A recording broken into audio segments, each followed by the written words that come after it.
Salve María a la audiencia, bienvenidos a Lo Inédito sobre los Evangelios, el podcast semanal de los Heraldos. En el programa de hoy vamos a aprender un tema muy apropiado para las vacaciones y vamos a aprender a descansar y en qué consiste el verdadero reposo. Y en la sección espiritualidad tenemos una sección como que nueva, que es la sección Poner el dedo en la llaga, y vamos justamente a preguntarnos, ¿no será que somos egoístas y estamos apegados al ruido? ¿Por qué nos cuesta tanto meditar? ¿Por qué nos cuesta tanto escuchar el silencio? Y después nos quejamos inclusive de que no pudimos descansar. Les hablo el hermano Gustavo de los Heraldos y este es el programa número 118 de Lo Inédito sobre los Evangelios Podcast.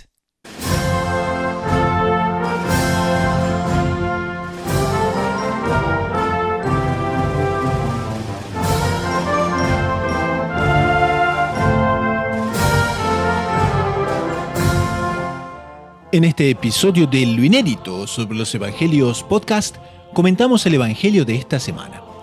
¿En qué consiste el verdadero descanso?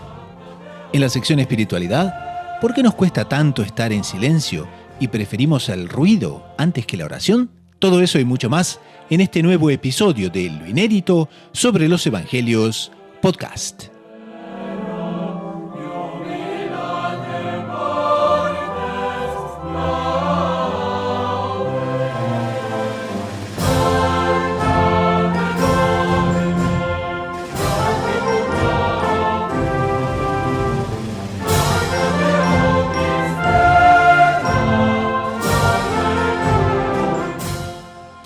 Bienvenidos entonces al programa del día de hoy. Aprovecho ya desde el comienzo para presentarles al panel del día de hoy, que son el padre Michael Quillen de los Heraldos del Evangelio, quien es misionero en el Paraguay, y también el hermano Pablo Vela, también de los Heraldos del Evangelio, pero en Argentina, y que dirige diariamente, como muchos de ustedes saben, las Buenas Noches a María, con casi 80.000 seguidores en las redes sociales.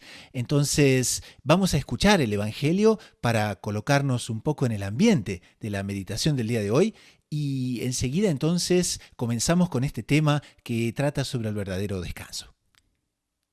Lectura del Santo Evangelio según San Juan, capítulo 6, versículos 1 al 15. En aquel tiempo, Jesús se marchó a la otra parte del lago de Galilea o de Tiberíades. Lo seguía mucha gente porque habían visto los signos que hacía con los enfermos. Subió Jesús entonces a la montaña y se sentó allí con sus discípulos. Estaba cerca la Pascua, la fiesta de los judíos. Jesús entonces levantó los ojos y al ver que acudía mucha gente, dice a Felipe: ¿Con qué compraremos panes para que coman estos? Lo decía para tantearlo, pues bien sabía él lo que iba a hacer. Felipe le contestó: 200 denarios de pan no bastan para que a cada uno le toque un pedazo. Uno de los discípulos, Andrés, el hermano de Simón Pedro, le dice: Aquí hay un muchacho que tiene 5 panes de cebada y un par de peces. ¿Pero qué es eso para tantos? Jesús dijo: Decid a la gente que se siente en el suelo. Había mucha hierba en aquel sitio. Se sentaron, solo los hombres eran unos 5.000. Jesús tomó los panes, dijo la acción de gracias y los repartió a los que estaban sentados, y lo mismo todo lo que quisieron del pescado. Cuando se saciaron, dice a sus discípulos: Recoged los pedazos que han sobrado, que nada se desperdicie. Los recogieron y llenaron 12 canastas con los pedazos de los 5 panes de cebada que sobraron a los que habían comido. La gente entonces, al ver el signo que había hecho, decía: Este sí que es el profeta que tenía que venir al mundo. Jesús entonces, sabiendo que iban a llevárselo para proclamarlo rey, se retiró otra vez a la montaña él solo. Entonces, como pudimos ver en este Evangelio, nuestro Señor va a comenzar, porque de hecho el capítulo, ¿no?, de San Juan es tan pero tan famoso, ¿no?, en lo que dice respecto al anuncio que nuestro Señor hace, a la prefigura que Él hace de la Eucaristía.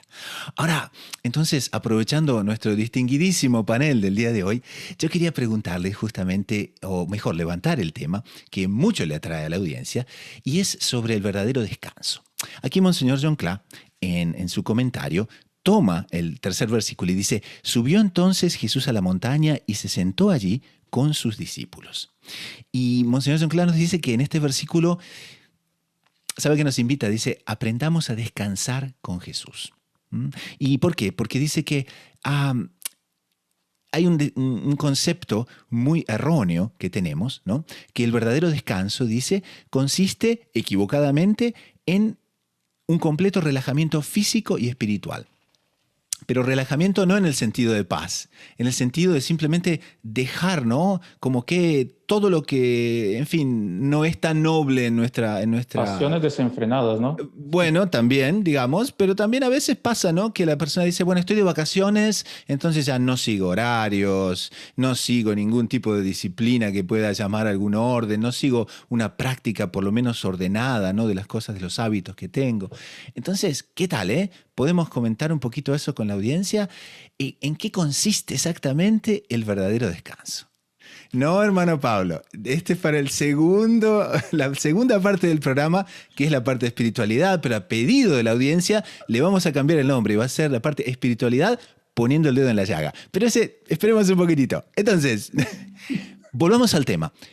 ¿En qué consiste realmente el verdadero descanso y cómo podemos tener un verdadero descanso ordenado que nos ayude al mismo tiempo a progresar en la vida espiritual y al mismo tiempo también a mantenernos en la gracia y al mismo tiempo también en constantemente, digamos, renovarnos para ver cosas más profundas de la fe y ayudar también a otros? ¿Qué les parece?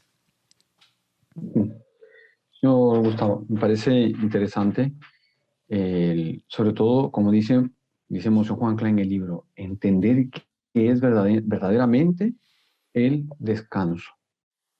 Porque, por ejemplo, Dios infinitamente sabio hizo al ser humano con un corazón que no descansa. Ja, muy interesante Hizo eso, al ¿eh? ser humano con un cerebro que hay que descansar, con ojos que hay que descansar y con cosas que involuntariamente descansan por sí. Entonces, Dios puso en el cuerpo humano un reflejo de lo que Él quería en la sociedad, de lo que Él quería en nuestras almas, de lo que Él quería inclusive en la iglesia como una sociedad. Entonces, hay cosas que realmente nunca van a descansar. Por ejemplo, Santa Teresita del Niño Jesús, cuando ella decía que leía las actas de los mártires, que ella quería ser mártir, que ella quería ir a las cruzadas, que ella, en fin, tanta cosa que ella quería, decía, yo en la iglesia, ¿qué voy a hacer? Dice, yo quiero ser el corazón. Ahora, si lo vemos, el corazón es el que siempre está sustentando todo el resto del cuerpo, toda la circulación, o sea, toda la sangre nueva, es el corazón quien está constantemente bombeándola. Entonces, podríamos decir que de cierto punto de vista, en este cuerpo llamado iglesia, en esta sociedad llamada iglesia, inclusive en nuestra sociedad católica, hay corazones que no descansan. Hay órdenes religiosas que no descansan. Hay, en fin, congregaciones, hay carismas que no descansan. ¿No descansan en qué? No descansan en promover el amor a Dios. Usted bien habrá escuchado cuántos corazones existen en esta iglesia, cuántas, entre esos casas de los heraldos, que tienen adoraciones perpetuas. Y ese corazón se mantiene latiendo, por así decirlo, por hermanos de vocación, por hermanas, por monjas, por en fin, por todos aquellos que quieren promover la adoración al Santísimo, inclusive nocturna. ¿Para qué? Para gloria de Dios, para que el cuerpo de la iglesia se mantenga siempre con sangre nueva. Por tanto, tenemos que entender bien lo que es un descanso. Tenemos que llegar a un concepto claro de lo que es un descanso.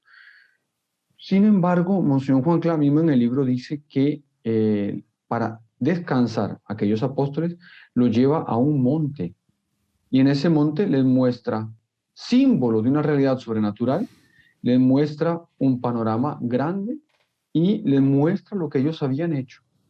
Pero llega la hora de recapacitar, llega la hora de tomar en cuenta que Dios es quien hizo todo, que yo fui un mero instrumento, y en el reconocer la acción de Dios, y en reconocer la acción de la gracia de Dios, yo encuentro un descanso tal vez aquella lucha en la que yo pienso que soy un instrumento fundamental, una lucha de mi orgullo, puede ser, pero en ese momento yo encuentro descanso. Dios me hace ver un panorama alto donde se ve todo lo que Él hizo y yo encuentro un verdadero descanso para mi alma.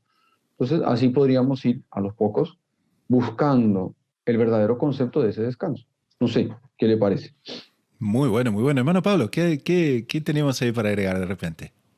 Me parece interesantísimo lo que el padre Michael está comentando y creo que podemos, de los principios que él ha comentado ahora, recuerdo una homilía de Monseñor John Clark varios años atrás, donde él nos hablaba del descanso del cuerpo y del descanso del alma, que eso, como decía él, nos ayuda a poder verdaderamente reposar.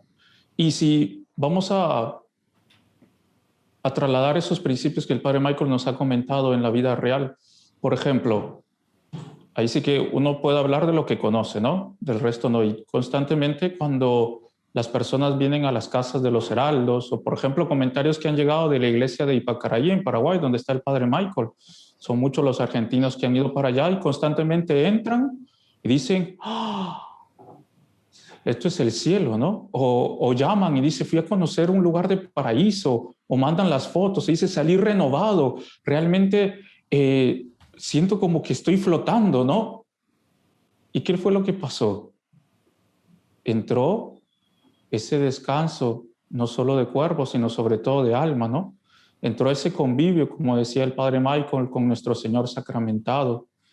Es decir, las personas fueron encendidas en el amor a Dios, fueron invitadas, convocadas a convivir con nuestro Señor Jesucristo. Y ese descanso de alma, esa alma que en medio de este mundo, como que dice, llegué a un oasis que tanto estaba buscando. Siente una paz, siente una alegría, siente un confort, siente que está en su lugar, que todo eso trae que el propio cuerpo se sienta aliviado, se sienta descansado, se sienta mucho más tranquilo, ¿no? Y entonces, como decía el padre Marco, es interesante porque uno ahí como que va cambiando el concepto de descanso, ¿no? Va mudando cuál es la idea que nosotros tenemos de descanso, porque a veces podemos confundir la palabra descanso con relajamiento, ¿no? Y son dos cosas que pueden tener cierta relación, pero podemos tener mucho cuidado, ¿no? Si no, podremos caer en no un descanso, ¿no? Sino que en realmente colocarnos mucho más peso. Así que está muy interesante, me parece. Una vez el doctor Plinio Correa de Oliveira decía y comentaba muy bien sobre las vacaciones, ¿no? Y un poco en la línea de, ¿no?, San Juan Bosco, ¿no? Que San Juan Bosco también, ¿no?, tenía aquella frase famosa, ¿no?, en latín, que le decía a sus niños, ¿no?, le decía ferie miserie, ¿no? Vacaciones, miseria, cuando evidentemente se abandona la virtud y cuando se abandona. Y el doctor Plinio nos decía eso muchas veces, nos decía que las vacaciones no pueden ser entendidas como una anarquía. Anarquía de horarios, anarquía de hábitos, anarquía de todo tipo de cosas que en definitiva nos quitan la práctica habitual de la virtud, porque para ser una virtud justamente tiene que ser evidentemente una cosa practicada, ¿no?, que sea un hábito, no que sea una cosa que pasa de vez en cuando. Y entonces la necesidad de esa, ¿no? Porque claro, en castellano relajamiento, relajarse significa un poco descansar, ¿no? Y en portugués a veces relajarse significa, ¿no?, qué persona relajada, ¿no?, qué persona que no le importa nada. Claro. Entonces, por ejemplo, en ese tema, ¿no?, el Monseñor dice, es indispensable trabajar en Dios, pero también lo es descansar en Dios, ¿no? Entonces, ¿cómo le ayudamos a la audiencia a descansar en Dios y a trabajar en Dios? ¿Qué le aconsejamos, aparte de esto? Ya para Entonces, un segundo señor, punto en esa línea. Bueno, eso sería interesante tomarlo en cuenta eh, de la siguiente forma. El, precisamente el mundo moderno no da descanso a las personas. No da descanso Muy bien, porque sí. entre redes sociales, entre esto, entre actividades, entre cosas y entre... La persona nunca tiene, nunca busca un momento de descanso. Y hay cosas que propiamente hacen descansar al alma. El doctor Plinio Correa de Olivera una vez comentaba una cosa bien interesante. Decía al respecto del jardín de una casa que los heraldos antiguamente tenían. Usted se recordará, señor Gustavo, la casa de el eremo de Nuestra Señora de la Realeza. Y esta casa tenía un jardín enorme y este jardín era constantemente restaurado. Y el doctor Plinio decía, presten atención, el jardín es constantemente restaurado, no reconstruido, porque muchas veces es más importante una restauración que una reconstrucción. Y si no en vano los franceses le pusieron a un lugar que todo el mundo conoce, que es muy bueno para restaurarse, le pusieron restaurante. Entonces, una restauración de alma vale bien por un descanso. Y nosotros tenemos los sacramentos que restauran nuestra alma, tenemos la vida de piedad, tenemos la vida de oración que restaura nuestra alma. Restaurándose nuestra alma en Dios, en la vida de oración, en la contemplación, en la lectura, nosotros podemos llegar a un descanso. Hay una cosa curiosísima también. Si ustedes alguna vez tuvieron la oportunidad de estar en un hospital deshidratado o en alguna operación, en alguna cosa, le ponen un suero. Y el suero que le ponen no se lo inyectan todo de un solo. Se va inyectando por gotitas. Una cosa que va goteando, goteando, goteando, goteando. Y eso es más o menos lo que tiene que ser, por así decirlo, nuestra oración, nuestra meditación durante el día, nuestro descanso. De ahí era que Monseñor Juan Clá decía que nunca conoció una persona tan activa como era el doctor Plinio Correa de Oliveira, y nunca conoció una persona tan contemplativa como él, porque en medio de la acción había siempre algún momento, algún aspecto de Dios para contemplar, desde un grano de arena hasta la estrella más grande que existía. Estar constantemente viendo, contemplando, amando a Dios por ser Él y amando a Dios en las criaturas es un descanso para nuestra alma. Ahí se comprende por qué había ciertos santos que realmente no descansaban. Tenemos el caso del santo cura de Ars que confesaba sin parar y que pocas veces se le vio dormir. Y usted dice, bueno, pero él está contra este evangelio que no descansaba. No, espera un momento. Él descansaba su alma contemplando la gracia de Dios en las personas que él confesaba. Era un carisma muy especial. Entonces, también en ese sentido, si alguien quiere realmente descansar, tiene que comprender que lo más importante es amar a Dios. Quien ama a Dios y está en estado de contemplación, mismo que viva en la acción, esa persona acaba con el alma descansada, por más que haga muchas actividades. Y quien no hace actividades y no hace nada, como pasa en el mundo moderno, gente que no hace absolutamente nada, comienza a entrar en depresión, porque a pesar de que no hacen nada, no tienen el verdadero amor a Dios, no saben amar a Dios, resultado que su vida, que no hacen nada y que se la pasan durmiendo, no están descansados y no encuentran sentido. Muy interesante, muy interesante. Ahora también es eso, ¿no? Entonces aquí otro punto que Monseñor John Clan nos propone y dice que, claro, el descanso, ¿no? Pero también nuestra vida en sociedad, dice, debe ser conducida con una mezcla de acción y recogimiento. Y él dice que la oración, que era lo que ustedes, en fin, decían, ¿no? La oración es donde el hombre de fe recupera sus energías y adquiere nuevas fuerzas para emprendimientos más osados. Pero también eso requiere, ¿no?, de la persona una generosidad, ¿no? Porque, bueno, ¿no?, en determinado momento queremos hacer algo práctico, no queremos parar, queremos simplemente no pensar en otras cosas, sino hacer, no sé, de repente un cierto trabajo físico, un cierto trabajo manual, ¿no? Y es esa generosidad que muchas veces no nos falta para mirar las cosas desde el punto de vista más elevado. En ese sentido es interesante, ¿no? Que como casas bonitas, palacios, iglesias bonitas, o sea, es interesante en ese sentido el papel de la belleza en las construcciones, en la música, en todo aquello que rodea al hombre, porque eso es un descanso para su alma, ¿no? Como decía ahora el hermano Gustavo, el padre Michael, ¿no? Contemplando, sabiendo encontrar en el día a día esos momentos de contemplación, pero mientras estoy yendo a recoger al hijo al colegio y entonces encontrarme con un palacio bonito, por ejemplo, aquí en Buenos Aires, que hay unas iglesias que son así, unos palacios que son espectaculares. Parar 5 minutos porque uno está esperando a cruzar la calle y contemplarlo y saber ver ahí algún reflejo del propio Dios, eso ya es un descanso para el alma, porque se está encontrando con ese Dios, con ese Señor que el alma está buscando y que constantemente tiene deseo de ir.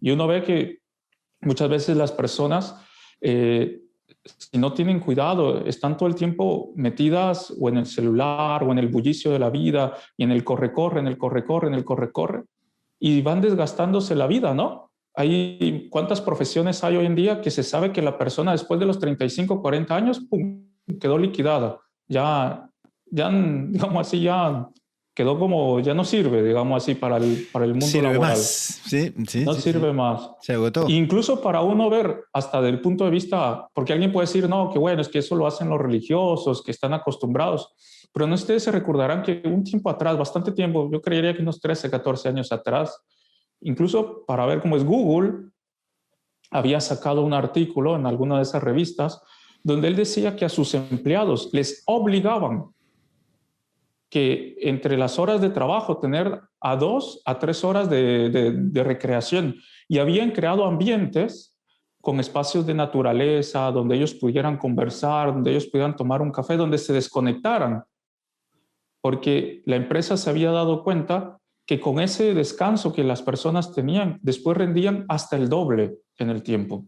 Entonces, hasta el punto de vista práctico y para ver que no es algo esencialmente es algo religioso, pero para ver que se puede comprobar hasta el punto de vista médico, científico, etcétera. Entonces, que nuestra alma tiene sed de estar con Dios, que nuestra alma necesita de un descanso, que nuestra alma necesita entrar en contacto, que ese es su descanso, y no simplemente el dormir o cuánto no se puede descansar, por ejemplo, leyendo tranquilo un libro en una tarde, o cuánto no se puede descansar estando en familia al calor de un hogar, de una fogata, conversando y conviviendo. ¿Cuánto no descansa eso? ¿Por qué? Porque es un descanso de alma y no simplemente de cuerpo. ¿Por qué? Porque nos ayuda a estar más cerca de Dios. Pero hermano Pablo, también es eso, ¿no? Que existe un cierto apego al alboroto, un cierto apego al Claro. barullo, un cierto apego, ¿no? ¿Y cómo desarmamos ese apego? Qué pregunta, ¿eh? Porque Qué también, pregunta. ¿no? Usted se Alguien adelantó a dice, la segunda yo parte. estoy, yo estoy trabajando tanto, ¿y por qué tengo que trabajar tanto? Y de repente la persona tiene un tiempo y no quiere parar, ¿no? Tiene un tiempo de paz y dice, bueno, a ver qué otra cosa voy a hacer, ¿no? Porque no me gusta el silencio, por ejemplo, ¿no? ¿Y cuántas veces vemos eso, ¿no? En gente que nos rodea mucho. Pero bueno, antes de entrar en ese tema, aquí Monseñor Doncla trae una cita de San Juan Crisóstomo, ¿no? Y San Juan Crisóstomo habla sobre el simbolismo del hecho de nuestro Señor subir al monte, ¿no? Porque si vemos en el Evangelio, y los montes en la Tierra Santa son colinas, ¿no? Son colinas. Son colinas, el monte Tabor es el más dominante, digamos, es, ¿no? Ya, bueno, sí, tiene un aspecto ya más de monte. Y a partir de ahí se ve, ¿no? Se ve toda la planicie, es una cosa absolutamente espectacular. Es el valle, se llama el Valle de Yezreel, ¿no? Donde ocurrirá, ¿no? Aquella famosa, ¿no?, profecía del Armagedón. Es realmente una cosa extraordinaria. Y no dice que nuestro Señor haya subido exactamente a ese monte, pero el monte tiene el simbolismo de ser algo elevado, ¿eh? Entonces, Padre Michael, ¿qué le parece? En ese sentido, ¿no?, el aspecto de elevación, ¿no? ¿Cómo lo podemos traer a la conversación? Entonces, la clave la dio usted y la palabra es esa, elevación. Sucede que, evidentemente, estar de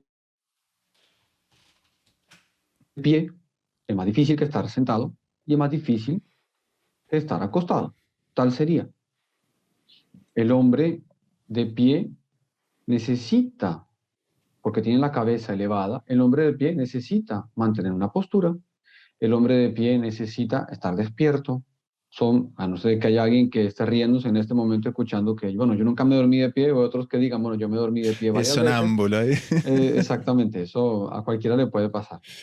Pero el hombre necesita mantener una compostura, necesita mantener una postura, necesita dar de sí algo para lo cual Dios lo capacitó. Santo Tomás de Aquino, un concepto bien medieval, decía aquella frase que ya Monseñor Juan Plano repitió muchas veces: las plantas tienen la cabeza bajo la tierra, los animales tienen la cabeza en la horizontal, el hombre tiene la cabeza en lo alto, Qué para interesante. simbolizar, para simbolizar precisamente el papel que tiene el hombre de elevarse. Cuando el hombre cumple ese papel, inclusive dentro de la iglesia, la sociedad comienza a elevarse. Cuando el hombre, el religioso, aquí, señor Gustavo, lamentablemente vamos a tener que hacer una no distinción entre, entre lo religioso, lo no religioso, los sacerdotes. Vamos a hablar de la iglesia en general. Vamos a hablar de que en este momento somos todos seres humanos, tenemos esa obligación de elevarnos. Y precisamente en esa elevación está nuestro Señor dándonos el descanso. En esa elevación tenemos la oración, en esa elevación tenemos visitar al Santísimo, en esa elevación tenemos muchísimas cosas. Y si el hombre está acostumbrado solo a andar por los valles de esta tierra, en una montaña le va a faltar el aire, en una montaña va a comenzar a respirar con más dificultad. ¿Por qué? Por falta de costumbre. Y esa falta de costumbre crea mucho los apegos a estar simplemente en los valles de este mundo y pensar que en las alturas, no, es que un cierto vértigo, falta de costumbre. En este sentido, ¿qué eran los santos? Eran aquellos alpinistas que estaban acostumbrados a montañas altísimas, respiraban con naturalidad y veían todo desde lo alto, desde el punto de vista de la contemplación. Aquellos santos que se acostumbraron a vivir en las alturas, Dios les daba la oportunidad de ver los valles desde lo más alto, de contemplarlos desde arriba y de cuando llegaban al valle, recordarse que aquel valle, ni más ni menos, que estaba en función del monte que está arriba. Entonces, es otro simbolismo muy interesante. Nuestro Señor eleva a los apóstoles. Los eleva primero para mostrarles, ellos fueron elevados a otra condición. Está bien, yo sé que para algunos el mar es extraordinario, claro que es extraordinario, pero nuestro Señor los eleva a ellos, los saca de su día a día, cobrador de impuestos, pescadores, no sé qué, los saca de su día a día y los eleva. Y elevándolos les muestra el camino para cumplir su vocación. ¿Dónde está? Está en la acción, tal sería. Ellos tienen que fundar la iglesia, pero también tienen esa importantísima vocación para tener fuerzas para cumplir lo que Dios les manda, tienen que reunirse con nuestro Señor, tienen que encontrarse con Él, tienen que ser en un alto monte en donde tengan una perspectiva más clara de nuestro Señor, que les llama, y donde nunca se olviden que en esa unión entre ellos y que en esa unión con nuestro Señor, ellos van a cumplir su vocación. Si alguno de ellos estaba pegado a los valles, no iba a respirar bien. Si alguno de ellos quería conquistar para la iglesia los valles que estaban debajo de ellos, iba a subir con toda alegría, sabiendo que por más que se cansara, por más que costara un poco más respirar, allá iba a tener la oportunidad de restaurar su alma para conquistar todo lo que faltaba. Para una misión dura que terminó inclusive con la muerte de todos. No hubieran tenido fuerzas para cumplir inclusive, entregando su vida si no se hubieran reunido con nuestro Señor muchísimas veces, precisamente para adquirir la fuerza para cumplir con lo que tenían que hacer. Muy, muy interesante. Estamos como que llegando a la conclusión de este primer segmento, pero hermano Pablo, usted tenía una cosita para decir ciertamente. No le Sí, corto. es que algo para, algo para ejemplificar lo que el padre Michael estaba diciendo, que es bien interesante, que cuentan que en una ocasión ya San Ignacio de Loyola Grande le preguntaron que qué haría él si por alguna orden de la Santa Sede la Compañía de Jesús fuese cerrada y se acabara todo lo que había fundado. Y San Ignacio de Loyola respondió muy bien, y creo que resume aquello que hemos dicho en el convivio con nuestro Señor y lo que el Padre Michael decía ahora de estar elevados. Porque San Ignacio dijo, yo me iría delante del sagrario, haría 15 minutos de adoración y volvería a comenzar todo. Ah, Entonces, delante de alguien que dedicó su vida a un proyecto, delante de alguien que sufrió y se entregó por entero a eso, y de repente ve que Dios permite que se caiga, se desmorone, esa alma que, como decía el padre Michael, estaba acostumbrado a los grandes montes y que sabía convivir con Dios, iría a buscar a Dios, restauraría ahí su alma y volvería con más fuerza para volver a realizar toda la obra que hizo. Entonces era alguien que sabía descansar su alma y sabía dar todo por Dios, pero sabía dónde encontrar esa paz de espíritu que tanto estamos buscando, ¿no? Y hace recordar la frase de nuestro Señor, ¿no? Venid a mí aquellos que estáis cansados y agobiados, que yo os aliviaré, ¿no? Ahí está el sosiego que el mundo está buscando, pero que lo busca ¿en dónde? En el frenesí, en la locura, en el pecado, en la agitación, en fin, en tantas cosas, y que por eso no los encuentra, y que por eso nos encontramos con tantos problemas psicológicos, ¿no? Hoy hay enfermedades psicológicas, pero Dios mío. pobres psicólogos, no sé si conocen todas, pero, y la pandemia hizo ver mucho eso, sobre todo, no sé cómo será allá en Canadá y en Paraguay, ustedes dirán, pero aquí ha llegado muchísimas repercusiones de adolescentes con estados graves y serios de depresión durante la pandemia, por no encontrar ese descanso que están buscando, ¿no? Y alguien diría, tuvieron tiempo para estar en los videojuegos, tuvieron tiempo para estar chateando, tuvieron tiempo para estar en las redes sociales, tuvieron tiempo para no hacer nada. Hermano ¿Y cuál fue Pablo, el fruto? pongamos el dedo en la llaga. Pasemos al segundo segmento del programa de aquí a poquito. Pero para concluir esta primera parte, ¿qué les parece esta frase que Monseñor nos invita a meditar? Y dice, bueno, en el fondo nuestro Señor Jesucristo, ¿qué quiere de nosotros? Y dice, solo quiere nuestra felicidad eterna y que la llevemos con generosidad, ¿no? Y por eso dice, nuestro Señor propio dice, ¿no? En el Evangelio de San Juan, capítulo 10, dice, yo he venido para que tengan vida y la tengan abundante. Entonces, saber descansar, ese aspecto que hemos contemplado en esta primera parte, de aquí a poquito la segunda parte entonces la dedicamos a ese tema. Entonces, la felicidad eterna, pero también el tema de la generosidad, ¿eh? Cómo es importante poner el dedo en la llaga en eso que nos falta. La generosidad para muchas veces meditar, para pensar, para tener paz y para escuchar lo que nuestro Señor nos tiene que decir. ¿Les parece? Vamos a un corte con el padre Ignacio Montojo, que nos va a narrar cosas muy interesantes sobre la plataforma de los Heraldos, y enseguida retornamos entonces con la segunda parte sobre la generosidad que necesitamos para saber descansar bien y para tener esa vida que tanto nuestro Señor desea que tengamos. Un instante y enseguida retornamos. Querido amigo, usted ya debe haber notado que en la situación actual, en medio de esta pandemia que parece no tener fin, muchas veces una angustia invade su corazón.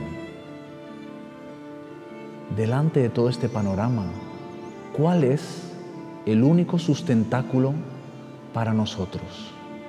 La fe. La fe sobre todo en nuestro Señor Jesucristo, Dios hecho hombre, que vino para salvarnos, que vino para redimirnos por la mediación de su Santísima Madre, la Virgen María. Fe, fe, fe, de la cual tantos hablan, pero la cual muy pocos conocen verdaderamente. El apóstol Santiago, en su epístola, nos dice, la fe sin obras es muerta. Nosotros, reflexionando al respecto de ese pensamiento de la Escritura, podíamos decir, ¿dónde vemos en el mundo actual una fe operativa de verdad? Es en la Iglesia Católica. La Iglesia Católica, por la santidad que ha producido en sus miembros a lo largo de 20 siglos de existencia, por todas las obras que ha producido para la humanidad, obras que, a pesar de no ser nada en relación al beneficio sobrenatural que su existencia produce, han cambiado la humanidad por entero. ¿Qué era la humanidad antes de existir la Iglesia Católica y qué fue después? Es la fe actuando por las obras, la fe actuando por la caridad, por el amor al prójimo que se ejercita por amor a Dios. Esa es la fe católica. Y esa es la fe practicada como debe ser y como Dios quiso cuando instituyó su Iglesia. Esa es la fe que nos va a traer una respuesta segura delante de este horizonte oscurecido que vemos en la situación actual. ¿Por qué? Porque si a lo largo de 20 siglos la Santa Iglesia Católica trajo la respuesta para los más intrincados problemas del espíritu humano, ¿cómo no va a hacerlo en esta situación que, por mucho que parezca una situación apocalíptica y casi sin solución, no significa una nueva dificultad para ella, que tantas veces superó las mayores dificultades para llevar a la humanidad al destino que Dios quiso cuando la creó? ¿Cuál es ese destino? Es la unión plena con Él. Es la bienaventuranza eterna. Es la fe que se transforma en visión y el amor que llega a su plenitud. Querido amigo, sea enteramente coherente con su fe católica, profundice en ella y verá que todos los problemas que parece entrañar la situación actual no son sino medios que Dios mandó para que nos unamos más a Él.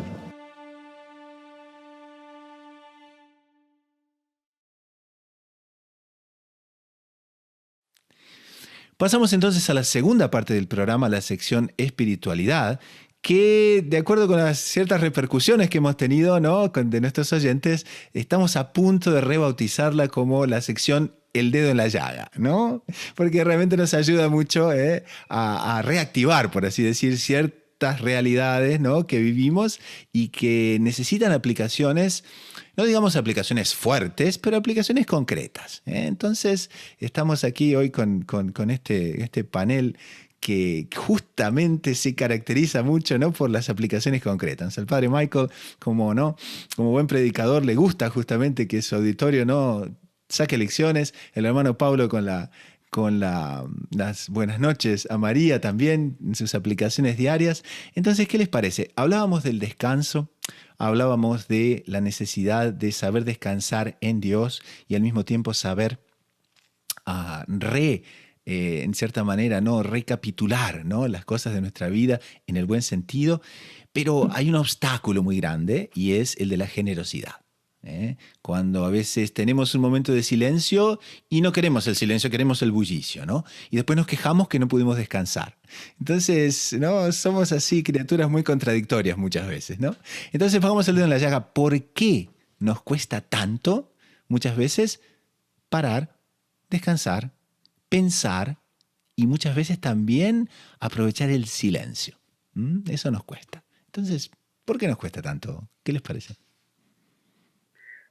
Gustavo, antes sería interesante aclarar un punto sobre cómo Dios nos habla y cómo Dios muchas veces, para introducir la gracia en el alma y producir el verdadero descanso, Dios habla en lenguajes muy claros.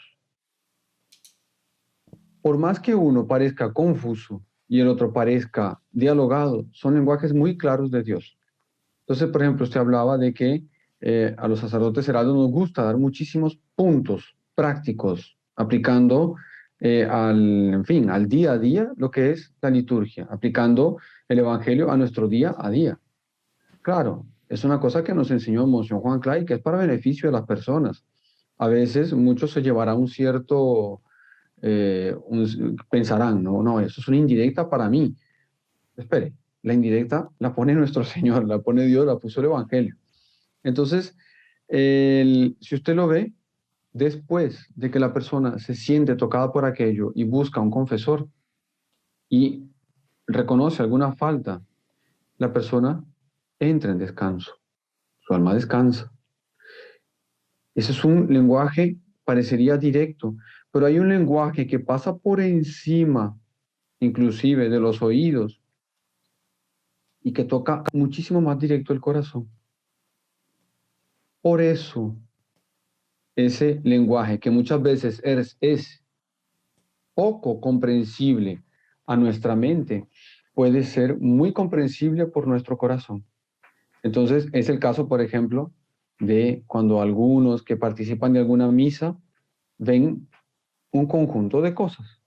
Escuchan músicas en latín que muchas personas no entienden el latín, no saben tal vez el sentido profundo que tienen esas músicas, no saben el sentido profundo de la liturgia, pero es tan impactante ese lenguaje que muchas veces convierte muchísimo más que el lenguaje directo a los oídos.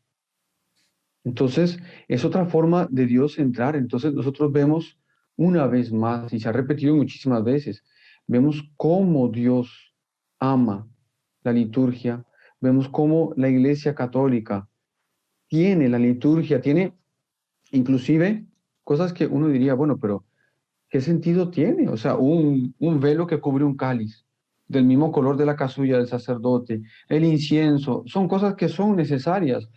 De un punto de vista, diríamos, no.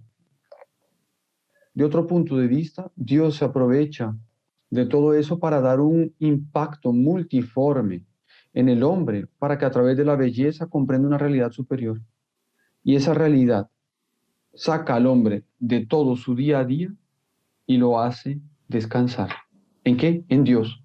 Entonces, es el Dios que muchas veces a través del oído no consiguió atraer, lo hace a través de símbolos, lo hace a través de algo que Nuestra Señora ama y que la liturgia. Señor Gustavo, usted ya se imaginó que algún día Nuestra Señora se apareciese en alguna misa, no sé, digo, yo celebrando como sacerdote, imagínese Nuestra Señora apareciera, imagínese ella como reina. Yo quería lo más solemne que puedo hacer. Buscaría el mejor incienso, los manteles de lino más bonitos, los velos que cubrían el cáliz más bonitos, la casulla más bonita, porque así sería una forma de mostrar el cariño que yo tengo a Nuestra Señora. Bueno, esa es la forma también en que Dios muestra el cariño a las personas. A través de, usted me dirá, no, pero yo no entiendo el latín. No. Bueno, es que muchas veces no hace falta entender el gregoriano, ya medieval. Podríamos decir, está atrasado, eso tiene muchos siglos atrás. Sí, pero toca las almas de las personas como no toca hoy ningún canto. Porque fue hecho por personas que ante todo vivían el espíritu de oración, vivían en descanso. Y si usted va a ver los monjes, muchos de los monjes que hicieron los gregorianos quedaron anónimos, gregorianos conocidísimos. Son monjes que su nombre no pasó para la historia, pero vivían tanto en espíritu de oración que hasta una música de ellos es una poesía perfecta y es una cosa que hasta hoy en día sigue tocando los corazones. Digo por las experiencias que vivimos acá, de cuando se celebra alguna misa, de cuando se canta en latín, que la gente lo único que dice, yo me siento en otro lugar. Sí, salió de su día a día y se fue a un lugar donde Dios, a través de realidades, le mostró cómo es importante descansar. Cuando nosotros vayamos al cielo, cuando Dios quiera, nos salvemos por misericordia de Él, tendremos un eterno descanso. ¿Ese eterno descanso qué es? Es un convivio con Dios. Entonces, nosotros, cuando nos apegamos a las cosas de este mundo, nos incomoda ¿qué? El convivio con Dios. Cuando Dios pasa por encima de nuestra misión, nos da una gracia fuerte que toma nuestra alma, nosotros nos recordamos de aquello, recordamos aquellas gracias y lo importante es apegarnos a esas gracias, apegarnos a ese descanso, apegarnos, curioso, muchas veces las personas dicen que les encanta tal música porque con esa él recibió una gracia. Con esa liturgia, él recibe una gracia, con aquel incienso, con aquel velo que cubría el cáliz, con un mantel limpio, digno, bonito. Todo eso fue un conjunto para la persona recibir gracias. Por tanto, ahí tenemos una clave más para el descanso. Y todo lo que sea contrario a esto, y aquí viene un poco el dedo en la llaga, en el fondo es no gustar de ese descanso, no ser fiel a ese descanso que es el que Dios quiere para mí. Y apegarse a la agitación, ¿no? Eso es lo que realmente nos mata, ¿no? Interesantísimo. Porque claro, es lo que ustedes decían, ¿no? La música, la liturgia, tienen misterio. Y el misterio es justamente aquello que habla directamente al alma. ¿eh? Exactamente. No necesita hacer un entendimiento lingüístico, sino que es un entendimiento de imponderables, una comprensión de imponderables. Ujú. Y aparte, por ejemplo, la liturgia es un idioma que desde un chiquito hasta un mayor comprende, ¿no? Por ejemplo, Ujú. aquí tenemos en Un chino, un casa ruso, un árabe, lo que va a sea, ¿no? entender, ¿sí? Y es bonito que, por ejemplo, ese tesoro grandísimo que la iglesia tiene, ¿no? De la música gregoriana, del latín y todo eso, es un idioma universal, ¿no? Que como iglesia católica nosotros podemos compartir, ¿no? Y como dice, ya que el segmento está casi cambiando su nombre, ¿no? Colocando el dedo en la llaga, es Ay, interesante. No, por ejemplo, hay un chiquito que viene aquí a misa aquí en nuestra casa, tiene 2 años, está aprendiendo a hablar. Imaginen ustedes, ayer que tuvimos la alegría de ir a la bendición de la casa, el chiquito por primera vez dijo padre. Cuando llegó el padre, dijo padre por primera vez. Entonces, para ver cómo va, o sea, una escena muy linda. Cuando la madre fue a saludar, dijo padre y él estaba en brazos. Y a partir de ahí empezó a decir padre, padre, padre. Y bueno, y relacionaba el hábito padre para ver, o sea, el punto en que estaba. Ese chiquitín que está empezando ha venido a las misas, agarra el folleto, un folleto de papel, que como nos gustaría que fuese más lindo, y empieza a tararear. Y hay grabaciones de los papás que el chiquito está jugando solo en su habitación con los autitos, ¿no? Que está así, y empieza a cantar.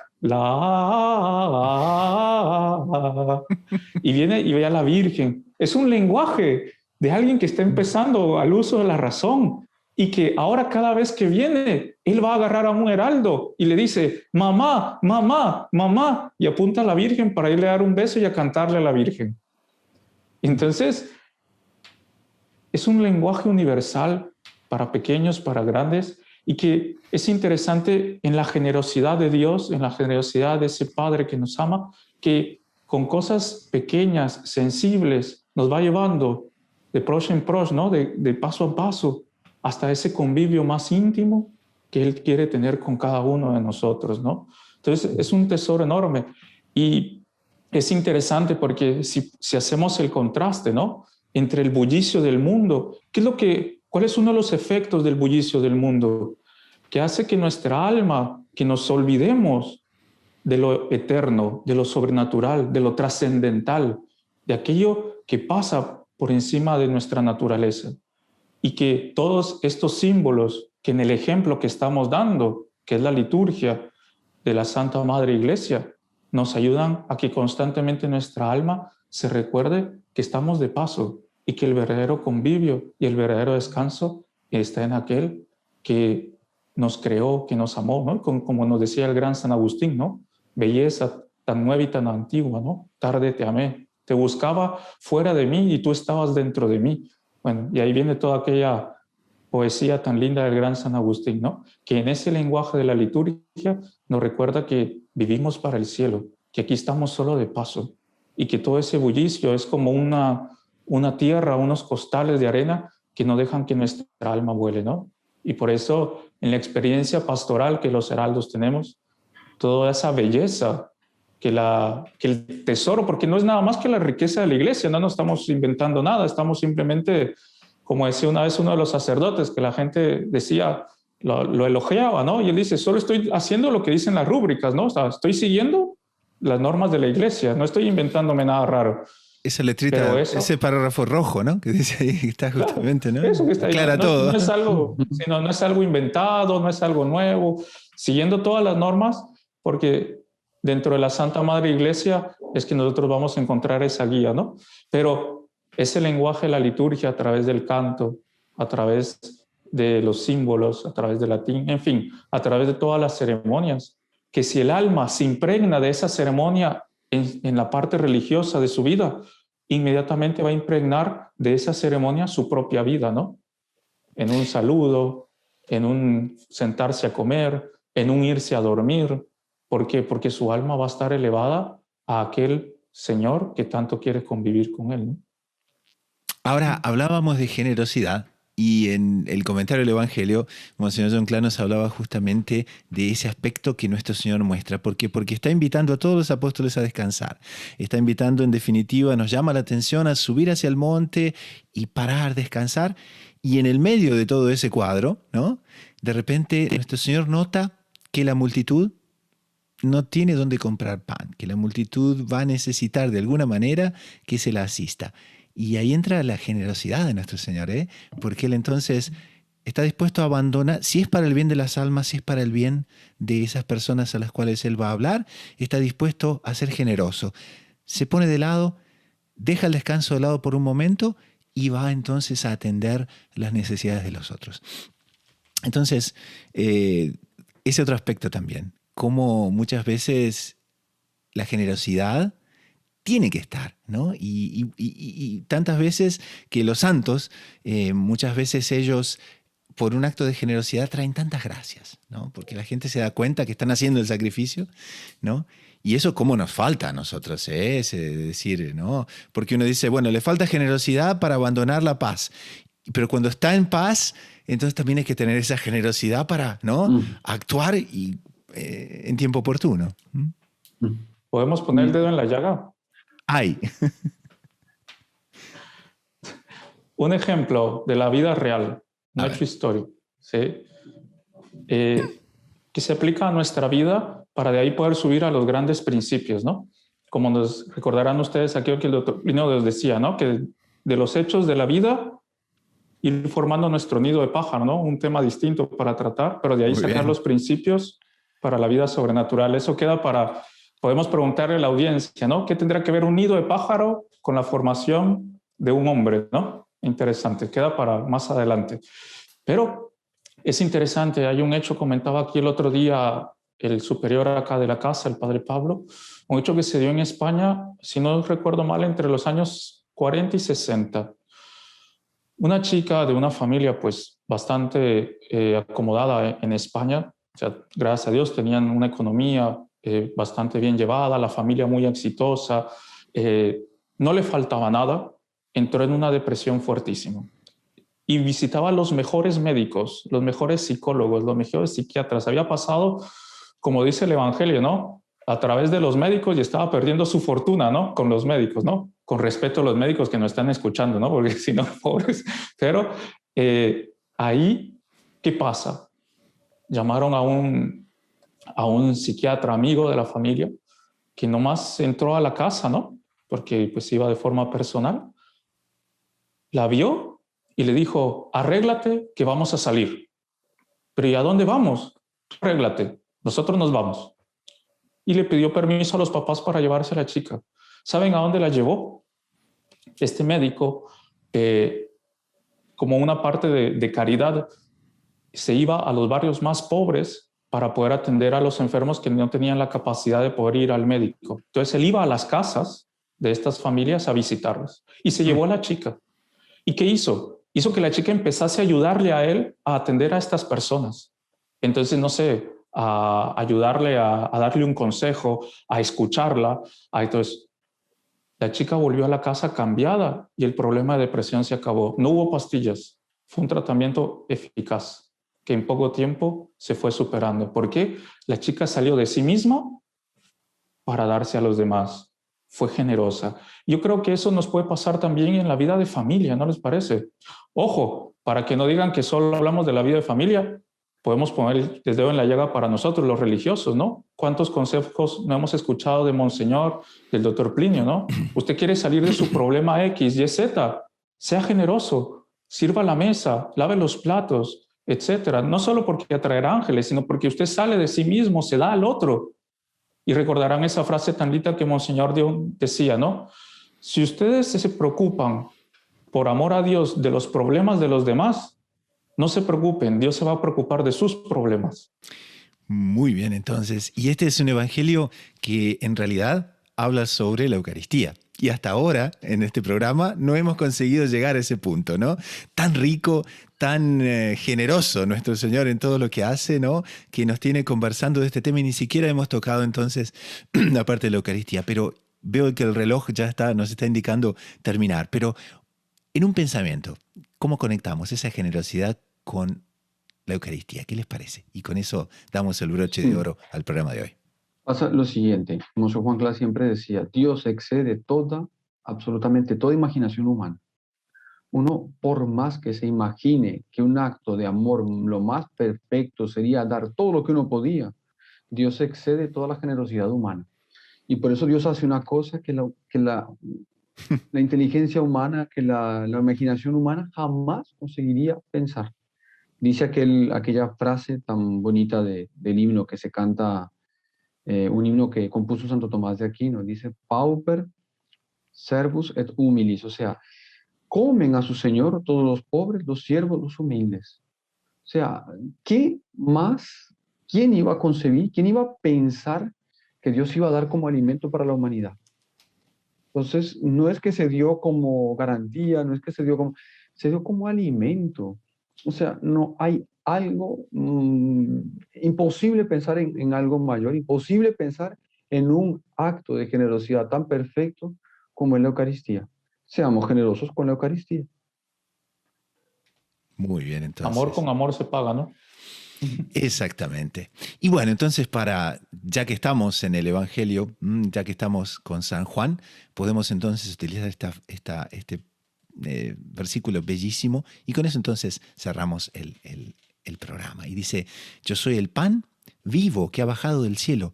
El que coma de este pan vivirá para siempre. Y el pan que yo daré es mi carne por la vida del mundo. Entonces, tengamos esa generosidad, tengamos esos aspectos y meditemos más todavía en este tema, que el programa en definitiva queda grabado y lo podemos ver varias veces, ¿no? En definitiva, utilicemos entonces, ¿no?, este momento de poner el dedo en la llaga para ver dónde tenemos que mejorar y bueno, a pesar que duele, ¿no? A pesar de eso, mejoremos entonces, porque es mejor mejorar aquí, ¿no?, que después, ¿no?, andar pagando penas y muchas veces, ¿no?, cuánto sufrimos y es en definitiva una cosa que podríamos haber evitado. Bueno, entonces quedemos en este tema y que ciertamente la audiencia va a valorar muchísimo pensar en este aspecto. Y con esto llegamos al final del programa del día de hoy. Si les ha agradado, no dejen de suscribirse, no dejen de colocar las notificaciones, no dejen de compartir el programa, de darle like, en fin, de todas las maneras que se pueda compartir con las personas, están invitados a hacerlo. Pero sobre todo con esto, en nombre del equipo de producción y de quien les habla, el hermano Gustavo de los Heraldos, nos despedimos hasta dentro de una semana. Así que a rezar mucho, a perseverar con confianza, con los ojos en la Eucaristía y en María Santísima, a la búsqueda incansable de descubrir siempre más lo inédito sobre los Evangelios.